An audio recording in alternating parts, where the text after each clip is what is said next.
Dear Esther, I have lost track of how long I have been here and how many visits I have made overall.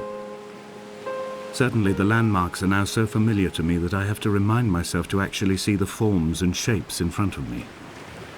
I could stumble blind across these rocks, the edges of these precipices, without fear of missing my step and plummeting down to sea. Besides, I have always considered that if one is to fall, it is critical to keep one's eyes firmly open.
Donnelly reported the legend of the hermit, a holy man who sought solitude in its most pure form.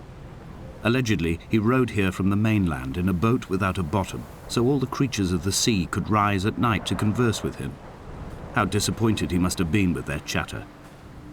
Perhaps now, when all that haunts the ocean is the rubbish dumped from the tankers, he'd find more peace. They say he threw his arms wide in a valley on the south side, and the cliff opened up to provide him shelter. They say he died of fever 116 years later. The shepherds left gifts for him at the mouth of the cave, but Donnelly records they never claimed to have seen him. I have visited the cave and I have left my gifts, but like them, I appear to be an unworthy subject of his solitude.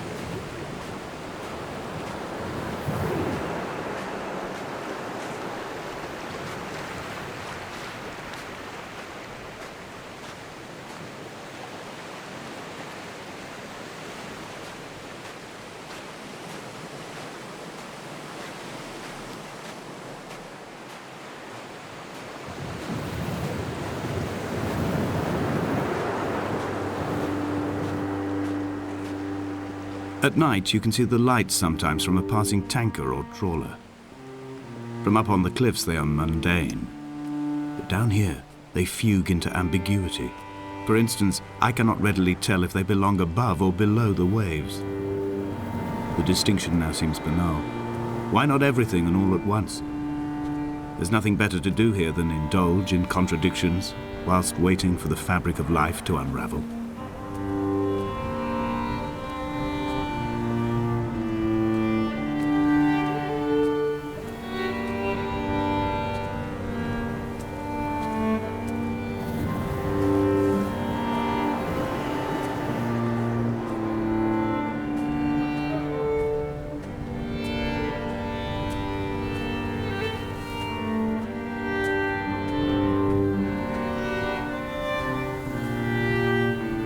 A wonderful sight. The moon cresting the junction between the cliff path and the stone circle. It cast a shadow of the ridge across the beach, all the world as if you had signed your name in untidy handwriting.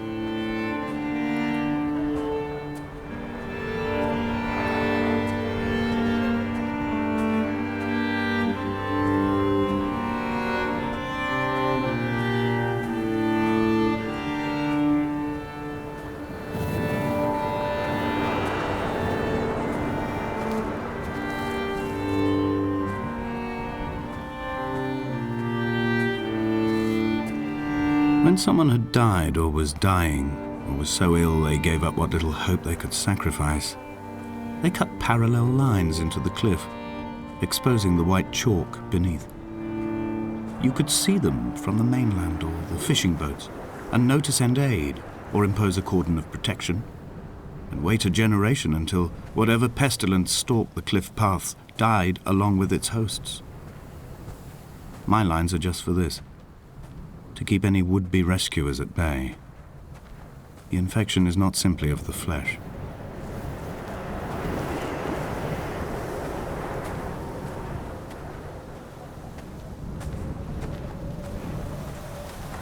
They were God-fearing people, those shepherds. There was no love in the relationship.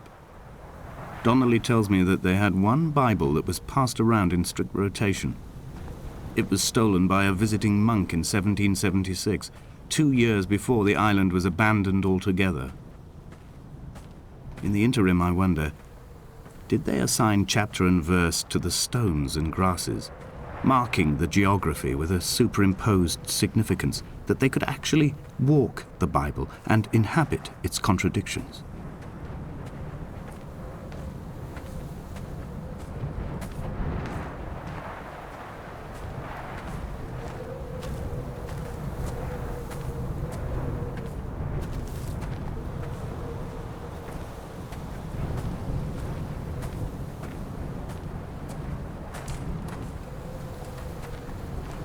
Dear Esther, I met Paul.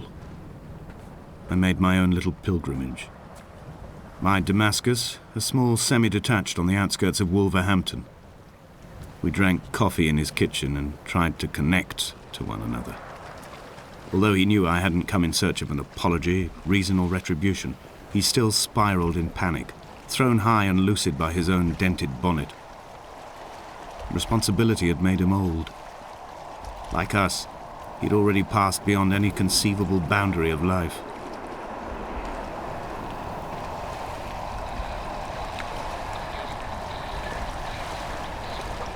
I would leave you presents outside your retreat in this interim space between cliff and beach. I would leave you loaves and fishes, but the fish stocks have been depleted and I've run out of bread. I would row you back to your homeland in a bottomless boat, but I fear we would both be driven mad by the chatter of the sea creatures.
I dreamt I stood in the center of the sun, and the solar radiation cooked my heart from the inside.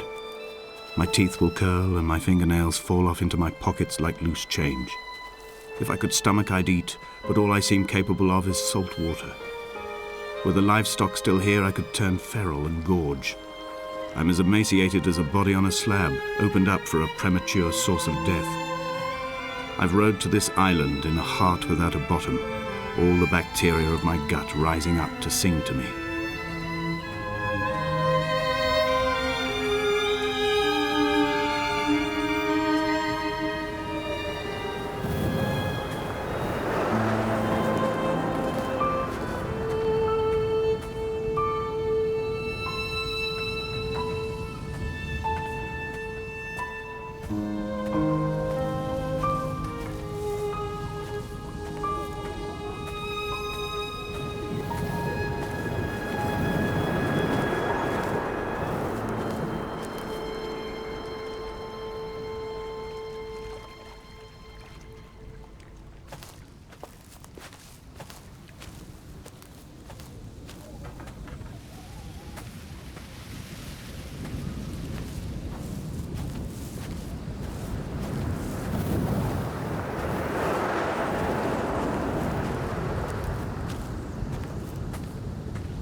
Dear Esther, I have now driven the stretch of the M5 between Exeter and Bristol over 21 times. But although I have all the reports and all the witnesses and have cross-referenced them within a millimetre using my Ordnance Survey maps, I simply cannot find the location. You'd think there would be marks to serve as some evidence. It's somewhere between the turn-off for Sanford and the welcome break services, but although I can always see it in my rear-view mirror, I have as yet been unable to pull ashore.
I've begun to wonder if Donnelly's voyage here was as prosaic as it was presented. How disappointed not to have found the bones of the holy man. No wonder he hated the inhabitants so.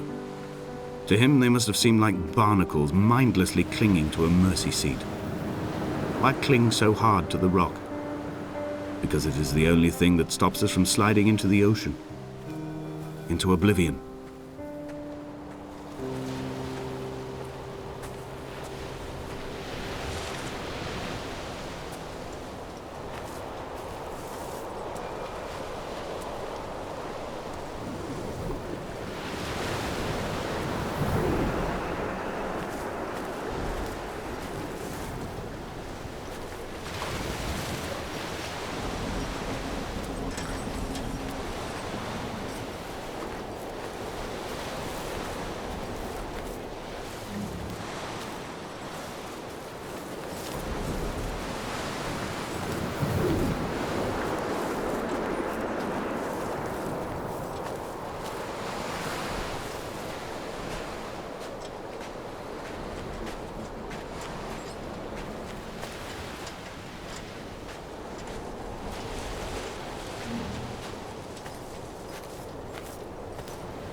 had kidney stones and you visited me in the hospital. After the operation, when I was still half submerged in anesthetic, your outline and your speech both blurred. Now my stones have grown into an island and made their escape, and you have been rendered opaque by the car of a drunk.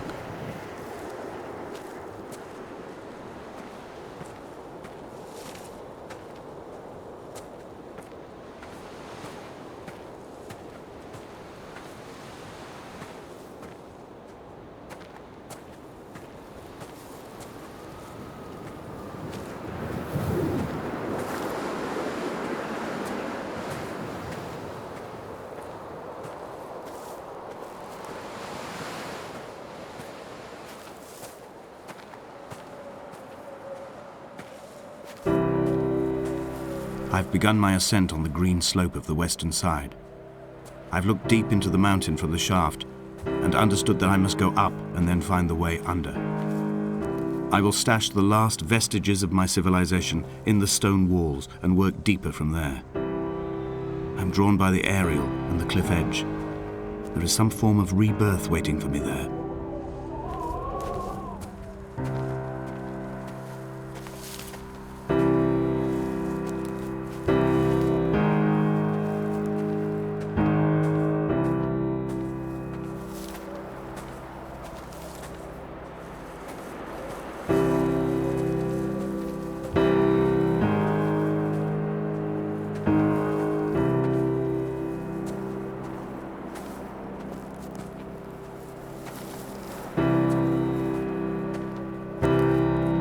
The bothy was constructed originally in the early 1700s.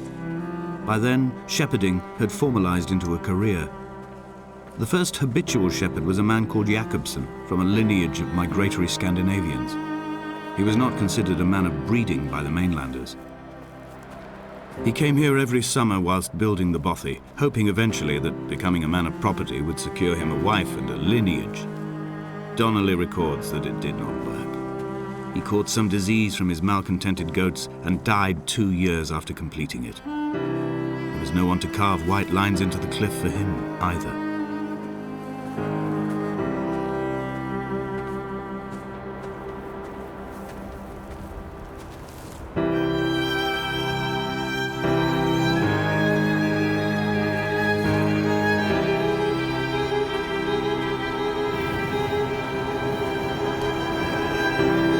When the oil lamps ran out, I didn't pick up a torch, but used the moonlight to read about. When I've pulled the last shreds of sense from it, I will throw Donnelly's book from the cliffs and perhaps myself with it. Maybe it will wash back up through the caves and erupt from the spring when the rain comes, making its return to the hermit's cave. Perhaps it will be back on the table when I wake. I think I may have thrown it into the sea several times before.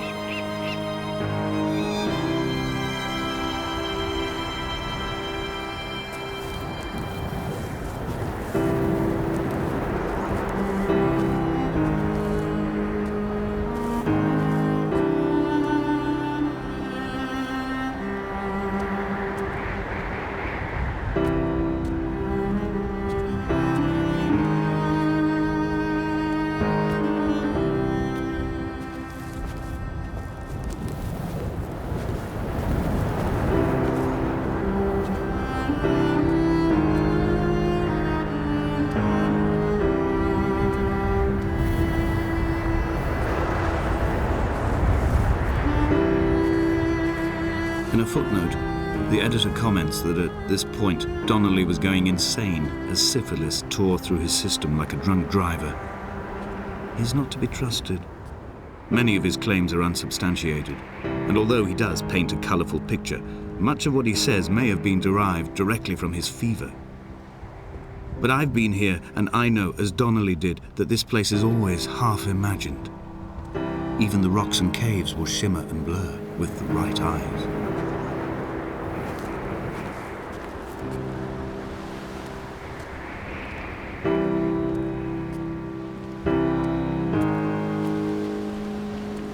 They found Jakobsen in early spring. The thaw had only just come. Even though he'd been dead nearly 7 months, his body had been frozen right down to the nerves and had not even begun to decompose. He'd struggled halfway down the cliff path, perhaps looking for some lost goat, or perhaps in a delirium, and expired, curled into a claw right under the winter moon. Even the animals shunned his corpse. The mainlanders thought to bring it home unlucky. Donnelly claims they dragged it to the caves to thaw out and rot, but he is proving an unreliable witness.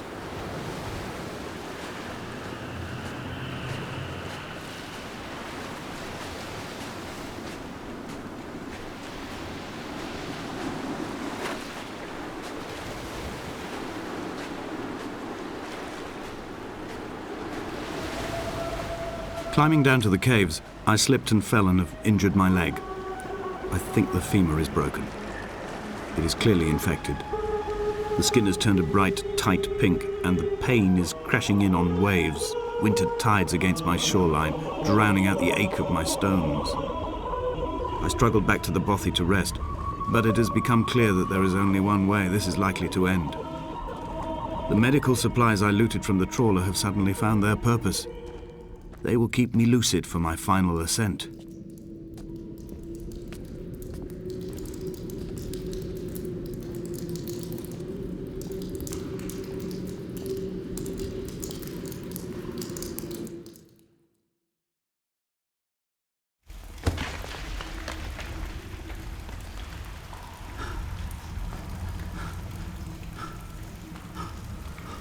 From here, this last time, I have understood there is no turning back.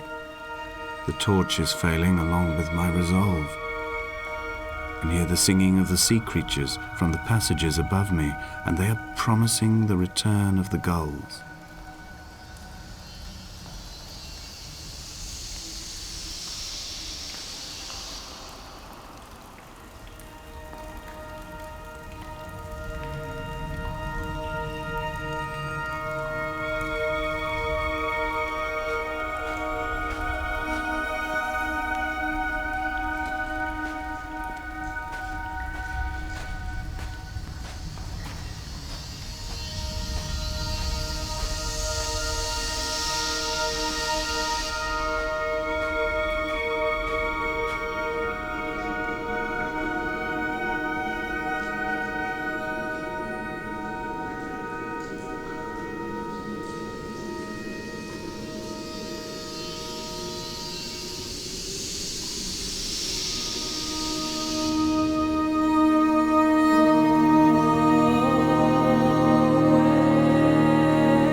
It was as if someone had taken the car and shaken it like a cocktail.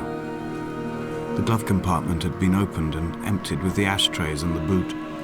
It made for a crumpled museum, a shattered exhibition.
If the caves are my guts, this must be the place where the stones are first formed.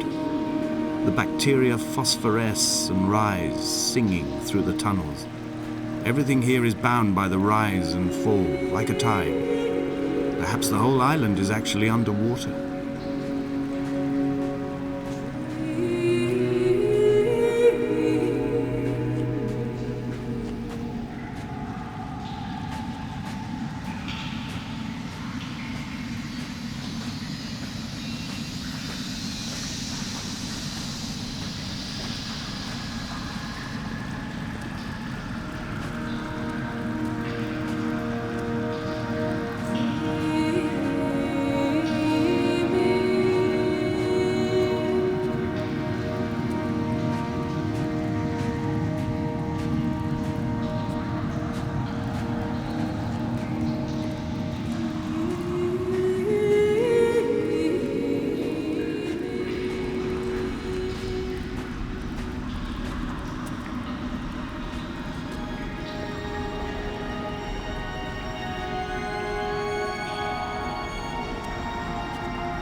When I was coming round from the operation, I remember the light they shone in my eyes to check for pupil contraction.